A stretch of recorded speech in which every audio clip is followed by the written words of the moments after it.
लगभग नवंबर से ये आपकी प्रक्रिया शुरू हो जाएगी और जो कि जून तक चलेगी। और फिज़िकल में कुछ चेंज हुआ है, इस बार फिज़िकल में चेंज होगा, ये तो एक्सपेक्टेड ही था बिल्कुल, क्योंकि जो कांस्टेबल वाला चेंज हो गया था, इसके कारण तो आपका ये चेंज होना ही था। हे एवरीवन, गुड मॉर्निंग, मैं हूँ सब इंस्पेक्टर साधना। सो फाइनली आपका वेट ओवर होने वाला है, क्योंकि नवंबर में आपकी हो सकता है आपकी जो एसआई की जो वैकेंसी है वो डिक्लेयर होने वाली है। इसके साथ ही साथ नवंबर से आपकी भर्ती प्रक्रिया चालू हो जाएगी, जो कि 2025 के जून तक चलेगी और वहाँ तक आपका ये फाइनल हो जाएगा। मतलब कि आपके जो रिज़ल्ट हैं, आपका जो फिज़िकल है, जो आपका फाइनल रिज़ल्ट है, जो आपका इंटरव्यू है, वो आपका डिक्लेयर बिल्कुल हो जाएगा। और आप लोगों में से जो बहुत सारे लोग तैयारी कर रहे हैं, वो उनमें से कुछ लोग, क्योंकि लगभग सुना है 500 के आसपास वैकेंसी आएगी, 500 प्लस ही रहेगी, कम नहीं रहेगी 500 से, क्योंकि काफ़ी टाइम से वैकेंसी नहीं आई है, तो वो आपकी 500 प्लस ही रहेगी। तो ये आपकी वैकेंसी बहुत जल्द आने वाली है। सो सबसे पहले तो आप इस चीज़ पर ट्रस्ट करना, क्योंकि क्या हो रहा है, यूट्यूब पे कई सारे लोग बहुत पहले से ये डालने में लगे हैं कि वैकेंसी आने वाली। हर 2 महीने बाद वो डाल देते हैं कि एमपीएसआई की वैकेंसी, एमपीएसआई की वैकेंसी और न्यू सिलेबस अपडेट और ये सारी चीज़ें। तो लोग थोड़े से कंफ्यूज भी हैं, तो वो किसी चीज़ पर ट्रस्ट नहीं कर रहे हैं अभी, तो उनको ये वाली चीज़ भी भ्रमित लग सकती है कि वो मतलब ये भी भ्रमित करने वाली चीज़ें हैं। तो ये कहीं ना कहीं ट्रस्ट है इस चीज़ पे, क्योंकि नवंबर से आपकी चालू बिल्कुल भर्ती हो सकती है। तो जो लोग भी बहुत टाइम से इंतज़ार कर रहे थे आपकी भर्ती का और तैयारी कर रहे हैं लगातार, उनमें से जो लोग बिल्कुल उसी के लिए ही बैठे थे कि हम तो एमपीएसआई ही बनेंगे, तो उनके लिए फाइनली उनके लिए प्रक्रिया चालू होने वाली है। क्योंकि क्या होता है, जब भी हम किसी एग्ज़ाम की तैयारी करते हैं तो कंपटीशन एग्ज़ाम जितने भी होते हैं लगभग वो एक जैसे ही होते हैं, लगभग तो एक जैसे ही होते हैं। थोड़ा बहुत सिलेबस इधर उधर हो जाता है, तो लोग उसको कंप्लीट करके और दूसरे एग्ज़ाम में चले जाते हैं और वहाँ पर वो अपनी सीट ले लेते हैं, क्योंकि वहाँ पर लगातार वैकेंसी आ रही है इसकी एमपीएसआई की अपेक्षा करते, क्योंकि ये तो 4-5 साल हो गए तब से वैकेंसी बिल्कुल भी नहीं आई है। तो यदि आप लोग भी अभी नई नई तैयारी आपने शुरू की, क्योंकि जो पुराने खिलाड़ी होंगे वो डेफिनेटली जा चुके होंगे दूसरी चीज़ों में, और जो बच्चे सिलेक्ट होने वाले होंगे वो बिल्कुल जा चुके होंगे। कुछ लोग ऐसे बैठे हुए हैं जो 4-5 साल से तैयारी कर रहे हैं, उनका सिलेक्शन हो ही नहीं रहा। तो आपका सिलेक्शन कहीं भी नहीं हुआ है, ये एक बहाना हो गया कि आपकी वैकेंसी नहीं आ रही थी। मैं बिल्कुल सच बोलती हूँ, मैं आप लोगों को कोई भ्रम में डाल के और आपकी तारीफ़ करके मुझे कोई फ़ायदा नहीं होने वाला है, और ये बिल्कुल सही है।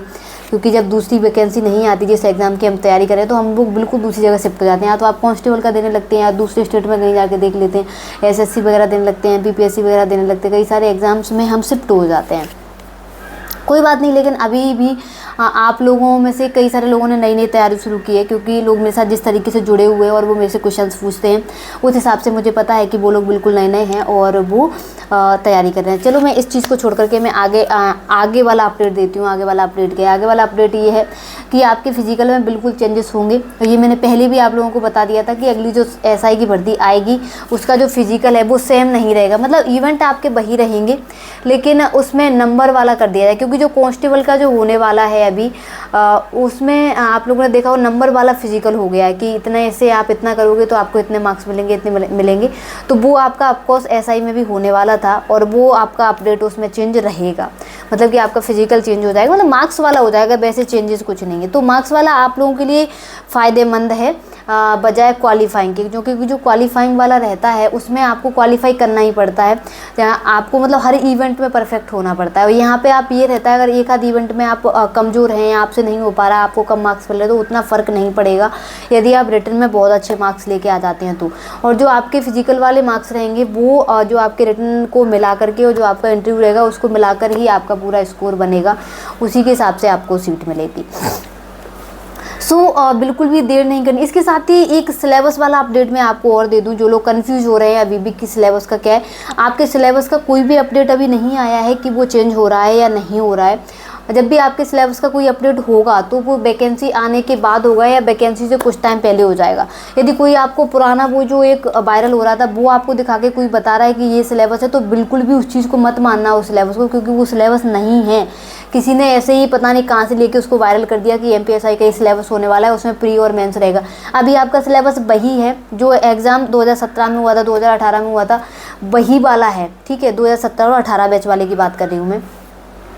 तो वही वाला अभी आपका पूरा सिलेबस है। तो अभी आप कंफ्यूज मत होना सिलेबस के चक्कर में, ना ही ये क्वेश्चन किसी से करना कि नया वाला सिलेबस क्या है। कोई नया सिलेबस नहीं है, ना ही सिलेबस से संबंधित कोई अपडेट है। हो सकता है आपका सिलेबस वही रहे, हो सकता है चेंज हो जाए। यदि चेंज होगा तो वो फिर उसी टाइम पे होगा जब आपकी वैकेंसी डिक्लेयर हो जाएगी। उसके 1-2 दिन बाद या 1-2 दिन पहले, 4 दिन पहले, जो भी रहता है वो कर देते हैं उस चीज़ को।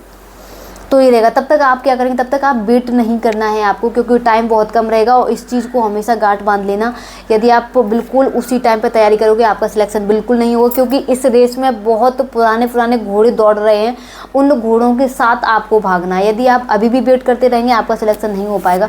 इसलिए जो पुराना आपका सिलेबस है, पुराना नहीं, जो अभी प्रेजेंट में जो आपका सिलेबस है, उसी सिलेबस को अपने को उठाइए और अपनी तैयारी करना बिल्कुल शुरू कर दीजिए। बिल्कुल वेट नहीं करना है, क्योंकि सिलेबस में यदि आपके कोई चेंजेस होते भी हैं तो सिलेबस पूरा नहीं हटता है। ये चीज़ मैं कई बार मैं बता चुकी हूँ। कभी भी पूरा सिलेबस इधर का उधर नहीं होता है। कुछ टॉपिक हट जाते हैं, कुछ टॉपिक जुड़ जाते हैं।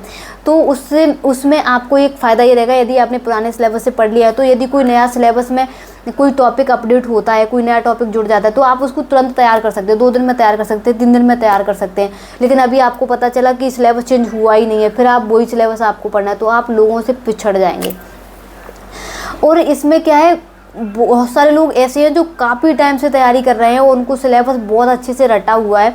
इसके साथ ही वो कई सारे एग्ज़ाम्स भी देते चले आ रहे हैं। तो आपको उनके साथ में रेस लगानी है। इसलिए अपने आप को पीछे बिल्कुल भी मत धकेल देना सिलेबस के चक्कर में। तो ये मैंने आप लोगों को सही बताया है। तो तैयारी अपना अभी से स्टार्ट कर दीजिए। सिलेबस आपको नहीं पता है तो मैंने अपने वीडियोज़ मैंने कई बार डाले हुए हैं अपने चैनल पे, पुराने चैनल पे भी डाले, नए वाले चैनल पे भी डाले। मैंने ये भी बताया कि आपको कोई अपडेट मिलेगी तो वो कहाँ से मिलेगी, कौन से आपको साइट से मिलेगी। तो आपको इस चीज़ में भी आपको भ्रमित नहीं रहना है। अब मैं आपके साथ लगातार जुड़ी रहूँगी, क्योंकि काफ़ी टाइम से वैकेंसी का भी कुछ नहीं पता चल रहा था, आ रही है नहीं आ रही है। और आप लोगों का भी पढ़ाई में मन नहीं लग रहा हो, क्योंकि मैं खुद से जानती हूँ जब भी हमें कोई अपडेट नहीं मिलता है, हमें ये नहीं पता चलता कि कब वैकेंसी आने वाली, कब क्या होने वाला, तो हमारा पढ़ाई में मन नहीं लगता। इस कारण से आपका भी नहीं लग रहा होगा। लेकिन अब ऐसा बिल्कुल भी मत करना। यदि आप करेंगे तो आप बिल्कुल अपने आप को रेस से बाहर मान लेना। सो मैं जुड़ी रहूँगी आपके साथ, और आज एक बहुत ही इंपॉर्टेंट वीडियो भी बनाने वाली हूँ मैं, तो उसको भी देखना मत भूलना। सो जुड़े रहिए आप लोग मेरे साथ। Thank you so much.